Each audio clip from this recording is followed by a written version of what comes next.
Hi guys, Nana here is with me to bring you yet another pickups video. If you haven't seen it yet, check out the crazy Laserdisc haul I recently got from Japan. That's sort of definitely the biggest pickup we've had since the last one we did back in July.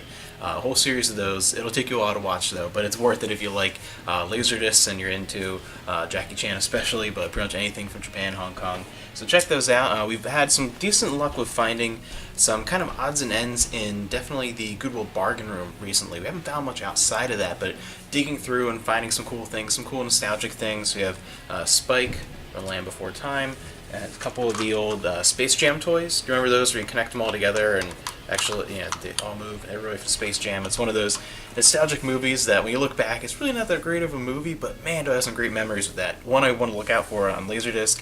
You have Stimpy from Ren and Stimpy. Another nostalgic one there. We have one of the My Little Pony giraffes.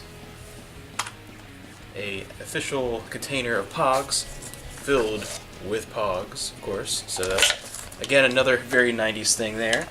We have Red from Fraggle Rock, and my wife absolutely loves this, one of her favorite childhood shows of all time. A couple more recent little ones too, some more recent Nintendo things here. I think these were just last year, I believe.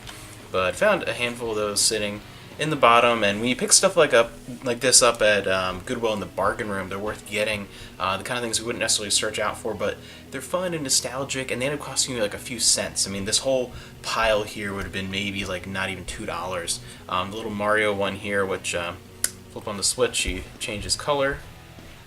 Hopefully you can see that there. Otherwise, I'm just holding a blank Mario. But yeah, so cool little things there. And again, when they're by weight, they cost next to nothing, including we found Mario Paint.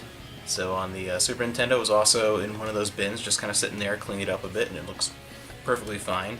And this just is a great example of how insane it is to try and find anything like gaming-wise around where we are. It's pretty much the area is like cleared out. There's nothing. We're too close to, I guess, Amish country, I guess, I don't know. But this was like exciting, just like Mario Paint, finding Mario Paint sitting there for less than $1 was like, holy crap, a video game. This is the only real like video game we found in months of searching, multiple days a week sometimes, in different Goodwills and yard sales, and you just don't find anything, nothing. It's dry. And we also got The Woman in Red for the CDI video, a video CD there. Unique, interesting format. I completed my collection that I wanted a Chappelle Show. So I have Season 1 and 2. Season 3 I consider to be completely worthless and not worth my time. And then the couple episodes from Season 1 on UMD on the PSP.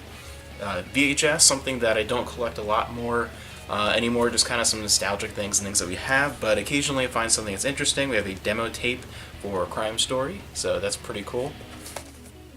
So it's something really, really fascinating and interesting, or a super favorite movie that maybe the cover's different or something, then maybe I'll pick up a VHS. Otherwise, I don't really collect it too much anymore. We have Trigun. This is one that's actually based off the anime in full color here, rather than the original run of the manga.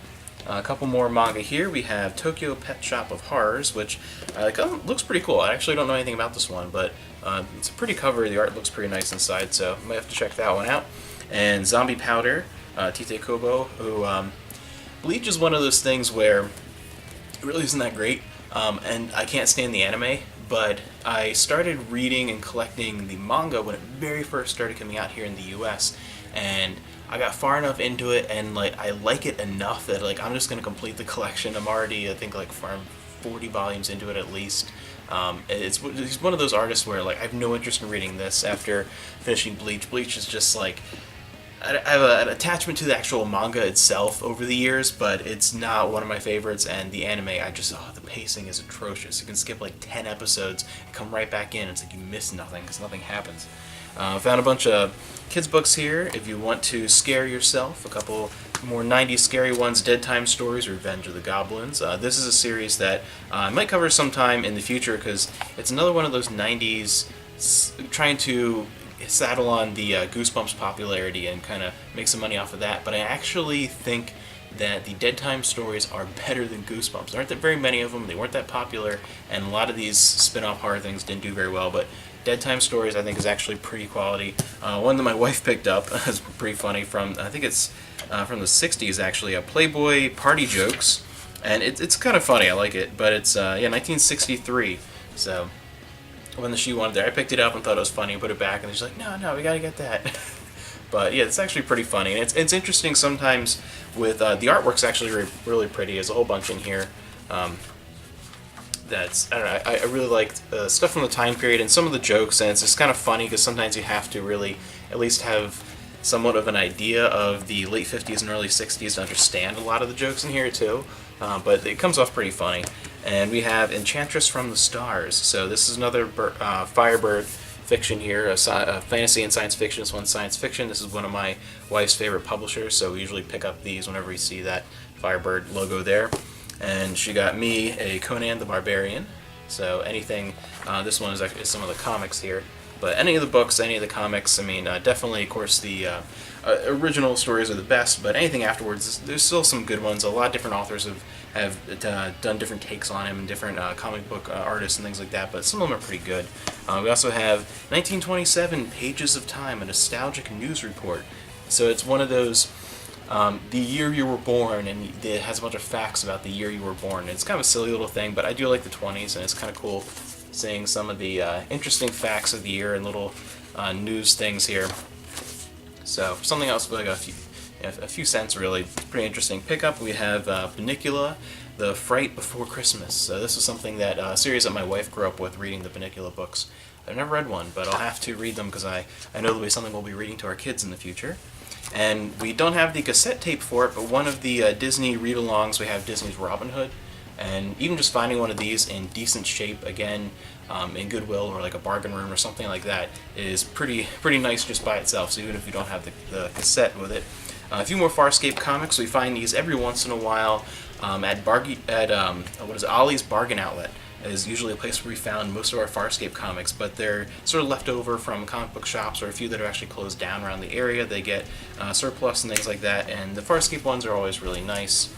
They always have beautiful artwork and covers and just in great shape. So this one actually still has the Ollie's sticker on there in the back. But yeah, so quite an interesting collection here. Mostly little bits and pieces of 90s nostalgia. And like I said, check back. I'll put it at the end of this video here. And look at those Laserdisc pickups. If you haven't seen those yet, those are sort of the big ones recently. And they're pretty awesome. And yeah, come back every week for more Laserdisc content. And if you like any of this 90s stuff and gives you a little bit of that 90s nostalgia vibe, we just finished up an entire month-long look at Goosebumps. We went through and reviewed and reread some of our favorite childhood books, the original 62 Goosebumps books, look at the video games, look at everything Goosebumps. So I'll also put that at the end of the video. Check that out. And we even did a summer of the 90s. So this past like 6 or 7 months or so has really been a focus on that era where we mostly grew up. We were both born towards the end of the 80s, and it's just been kind of fun, been in the mood for that big nostalgic trip lately. So, Nana, say goodbye. Bye, everybody.